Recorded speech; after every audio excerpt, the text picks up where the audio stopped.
E aí, quando você vem, eu queria te perguntar, você até citou um pouco para mim no almoço, né? Uhum.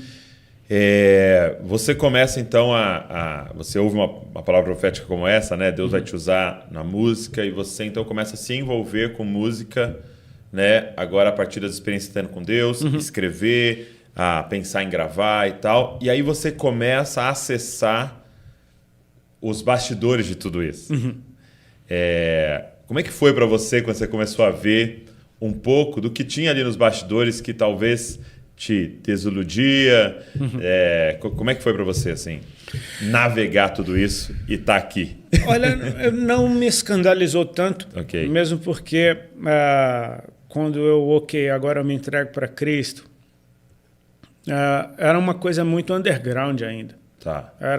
Eu não entrei no mainstream gospel. Né? Era uma coisa bem underground. Era tipo assim, as pessoas me chamavam para dar testemunho e eu levava meu violão. Então eu não estava sendo chamado para cantar, mesmo porque não tinha relevância na minha música cristã ainda no meio. Tinha as minhas experiências. Era mais o testemunho mesmo, era mais ambientes era o evangelísticos. Testemunho, exatamente. Então, assim, eu não me lembro de me escandalizar com o mercado de música cristão. Tá. Depois você começa a ver algumas formas de se mover que você fala, cara, isso não é para mim, simples assim, isso não é para mim. Eu me lembro que logo numa das primeiras igrejas que eu fui, antes mesmo de sair do Raimundos, antes mesmo de me converter, ou de me converter não, de me batizar, perdão. Eu lembro de uma igreja que eu amava aí, e no final do culto, o pastor que tinha pregado, ele não era o pastor titular, a gente estava indo para casa do pastor titular. Esse pastor que pregou, ele botou o olho na minha cunhada de um jeito que eu nunca vi um cara, nem no mundo eu não lembro de uma cara de leão em cima da menina. Ela tinha 15 anos na época. Eu me lembro que eu falei, cara, que bicho vagabundo, velho, acabou de pregar. Tipo assim, nos dois primeiros dias, você fala, cara, eu tinha tudo para talvez falar, nunca mais piso num lugar como esse.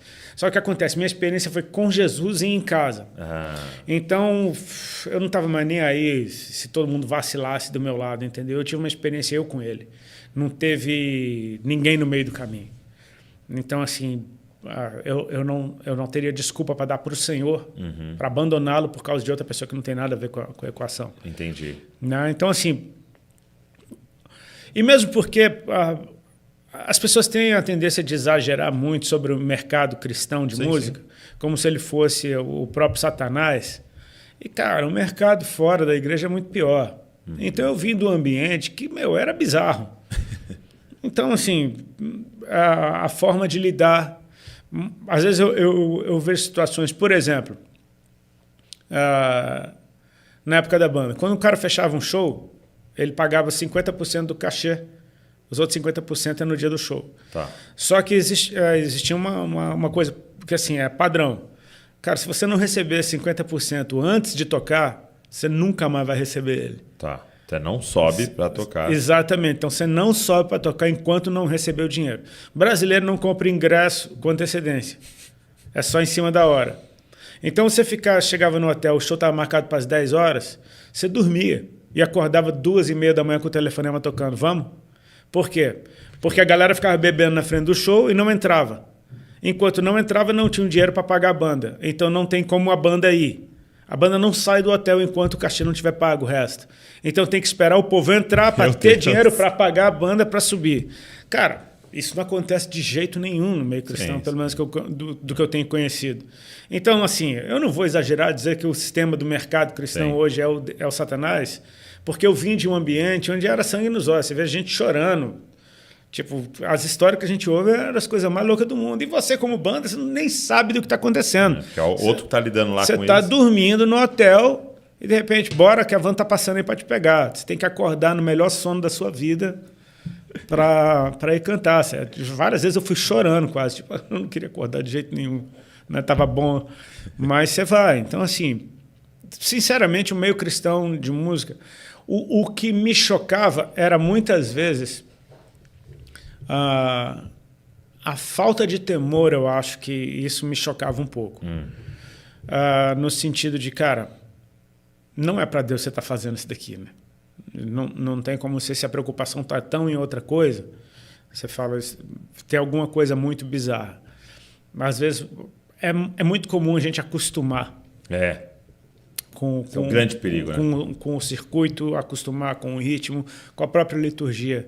Né? A gente percebe ali o livro de Esdras e Neemias, quando está tudo sendo restaurado, e a consciência de que aquele estrago inteiro de 70 anos de exílio foi por causa da apostasia. Então eles voltam a adorar o Senhor com ímpeto, que não dura muito tempo, vira uma baita numa religião azeda, que daí aparece o judaísmo e... Jesus vem. Enfim, Jesus vem, entendeu? Ou seja, é muito fácil você acostumar e tratar isso como qualquer coisa. E é muito sinistro quando você lê os evangelhos, de Jesus passando e um cego reconhecer que é ele. O rei está vindo ali, o reino está entrando na cidade. E o estudioso da liturgia que se perdeu no ritual e na frente dele não saber, Deus está na sua frente. Eu tenho ministrado muito sobre Jesus na casa do fariseu Simão, quando aquela mulher pecadora entra e unge ele, chora e lava os seus... Tipo, o cara está olhando para ele falando, se este homem fosse um profeta. Ou seja, cara, Uau. Deus entrou na sua casa. Você abriu a casa para Deus e ele entrou. Você botou uma mesa para Jesus e ele sentou, cara. Jesus está ali. Cara, ele entrou na tua casa. Você abriu a porta para ele. Cara, tá tudo certo. Deus. O cara que criou os céus e a terra. Deus está na sua casa e você está aí. O que disse, haja luz. Aquele na de mesa. quem você estudou a vida inteira, cara.